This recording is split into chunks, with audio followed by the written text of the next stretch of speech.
Welcome to the channel today. My name is Trent.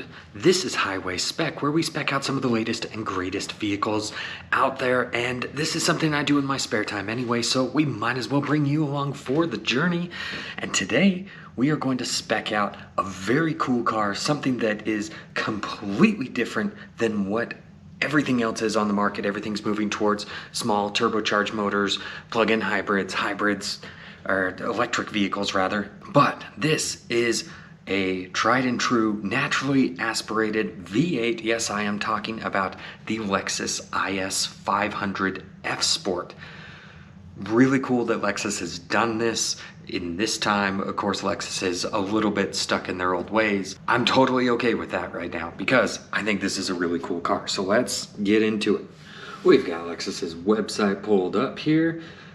The dying breed, a sedan, the 2023 IS500, 472 horsepower V8. Now this V8 has been around for a while with the RCF and the ISF before that, but this being the IS500, it is not a full F model, so they haven't completely reworked it. They just basically stuck the 5-liter V8 in the IS sedan. So let's go ahead and take a look at the build configurator here. All right, so we've got two options. They're both going to be rear-wheel drive. Both have that naturally aspirated V8. You have the IS500 F-Sport Performance model and the IS500 F-Sport Performance Premium. This basically adds the navigation system and the 17-speaker Mark Levinson surround sound system, and then the triple beam LED headlights. Those are actually all things I would spec anyway.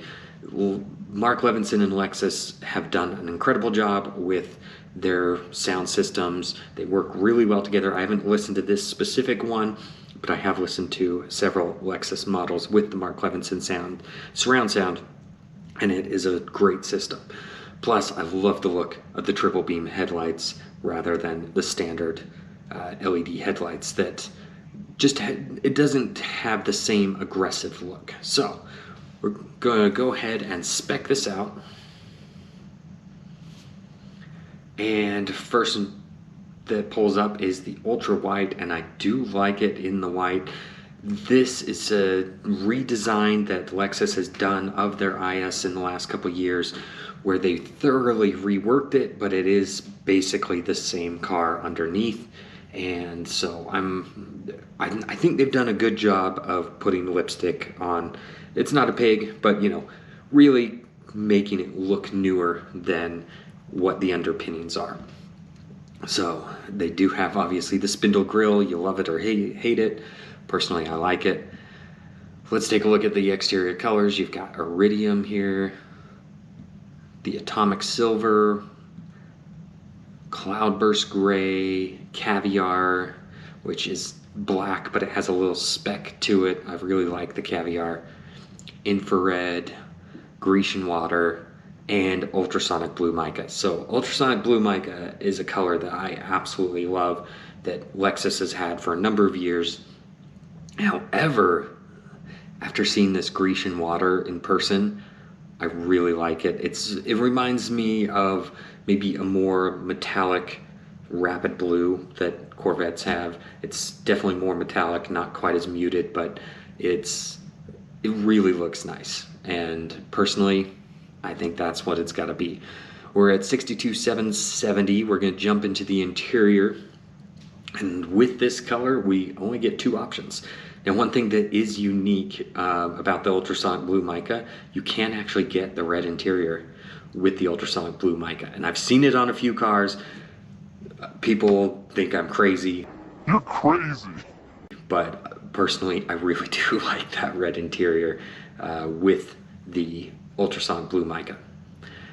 That said, we're going to stick with the Grecian water, which basically means we get white or black. And if you've watched this channel before, you know a black interior to me is rather boring. I do like more of a two-tone look, or a red, or you know, something like this caramel color here.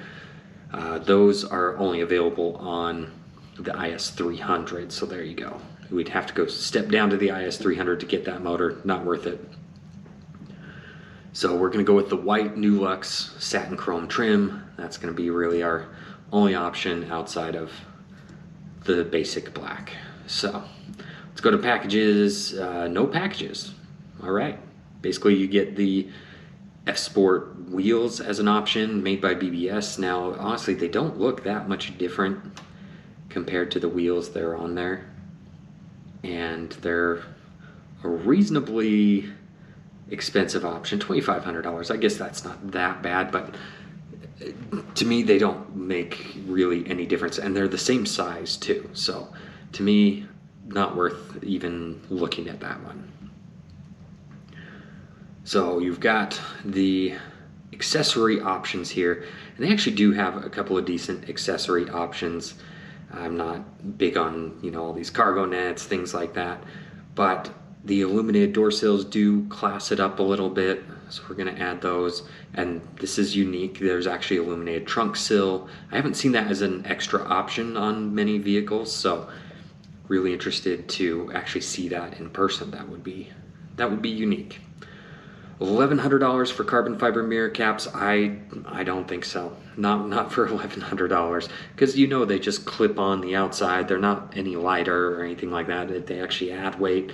So for the price, I mean, you could just get carbon fiber wrap on there, accomplish the same thing for significantly less money. So we're gonna stay away from the carbon fiber mirror caps. I do like the door edge film, just because it helps protect against door dings and it's not that expensive. Now this is interesting. You do have an exhaust system, which I don't imagine it being super loud, but a hallmark of the ISF, or the IS F-Sport models in general, is you have this stacked exhaust. So you've got a quad exhaust system, and love it or hate it, that is something that is unique to this model, and that exhaust system that was there gets rid of that. So I don't know if I would want to do that. I think that's something that's going to be really desirable sometime down the road when you can't get them anymore, and they only made like 500 of them. But for losing some of its uniqueness, I think I'm going to stay away from that. Yeah, doesn't say anything about the quad exhaust. So the paint protection film, I did a video recently where I talked about how this wasn't a great option because they wanted like $1,500, and I knew I could get it for less expensive. At $450 for the bumper, the door handles, and the mirrors, absolutely, that's definitely worth it, especially since it's going to be warranted. I think that is a really good value. Obviously, I would then continue it up the hood and the fenders, but not a bad deal. Rear bumper applique, really nice to have, especially in a trunk, just because some things end up getting rested on the bumper. And then this little rear spoiler, I really do like the look of it. I think that makes a big difference in terms of its looks. And there it is, $64,680. That's really not bad for a naturally aspirated V8 rear-wheel drive performance sedan, something that you don't get anymore. Yes, it's going to be a little bit slower because of that. It's not the twin turbocharged V6 that you get, or you know, a turbocharged 4-cylinder with a hybrid system like the new C63 or something like that. But it has character. It has a ton of character by having that naturally aspirated V8. So I think that's worth it.